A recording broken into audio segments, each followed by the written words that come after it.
कहा गया है कि गुरु श्रुति सम्मति धर्म फल, गुरु श्रुति सम्मति धर्म फल, पाई हमी नहीं कलेश, हठवश सब संकट सहे, गालव नहुष नरेश।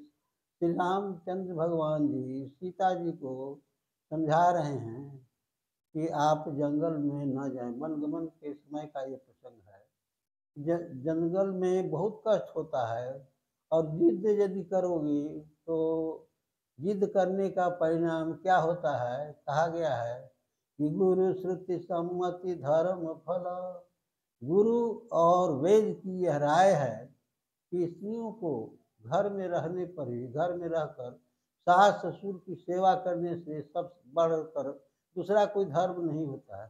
सादर सादर सादर सासु ससुर से उकाई, सब विधि भामिनी भवन भलाई, सादर सासु ससुर से उकाई। सास ससुर की सेवा करना घर में रहकर, इससे बढ़कर स्त्रियों का धर्म नहीं होता है। तो यहाँ दोहा में कहा गया है गुरु श्रुति सम्मति धर्म फल, गुरु श्रुति सम, गुरु और वेद की राय है कि गुरु श्रुति सम्मति धर्म फल, पाई हम बिना कलेश।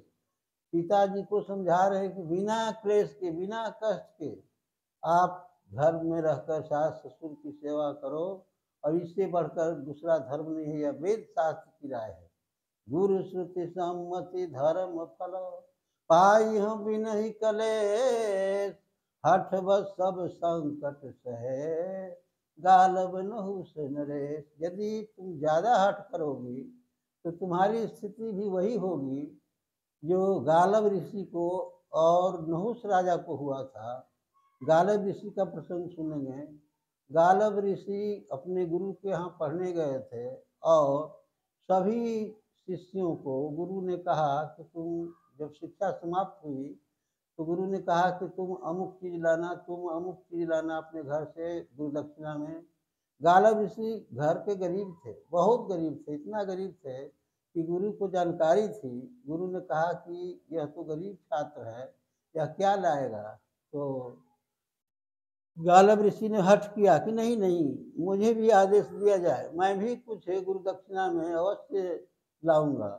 तो गुरु ने कहा कि देखो तुम हठ मत करो, ये खराब बात है, हठ करने से तुम्हें कष्ट होगा। लेकिन गालव ऋषि नहीं मान सके, कहा कि नहीं सरकार, मुझे भी आदेश दिया जाए।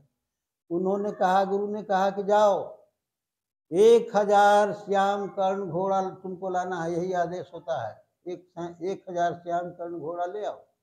अब बताइए पूरे इंडिया भर में, भारत भर में खोजने पर एक श्याम कर्ण घोड़ा मिलेगा या नहीं। उसके लिए गालव ऋषि बहुत परेशान हुए, नहीं मिल सका, बहुत कष्ट हुआ। तो इसी तरह से सीता जी को श्री राम समझा रहे हैं कि हठ करोगी तुम्हें भी तकलीफ होगी। और नहुष राजा को क्या हुआ। नहुष राजा प्रतापी राजा थे, रहुगन राजा जिसको कहते हैं, रहुगन।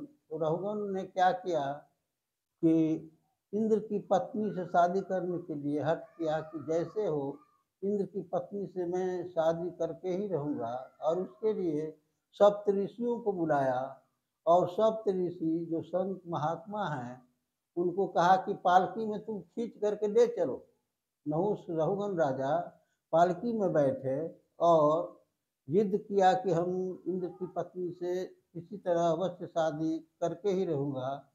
तो सप्त ऋषियों ने, पालकी में तो लगे ठीक है, सप्त ऋषियों ने उन्हें श्राप दे दिया रहुगन को कि सर्पो सर्पो भव, अर्थात तुम सर्प हो जाओ। वो सर्प होकर पालकी से नीचे की ओर जाकर जंगल जंगल भटकने लगे, उनकी योनि बदल गई और उनको बहुत महान कष्टों का सामना करना पड़ा। इन्हीं शब्दों के साथ अपनी वाणी को विराम देता हूँ। श्रोताओं को नमस्कार।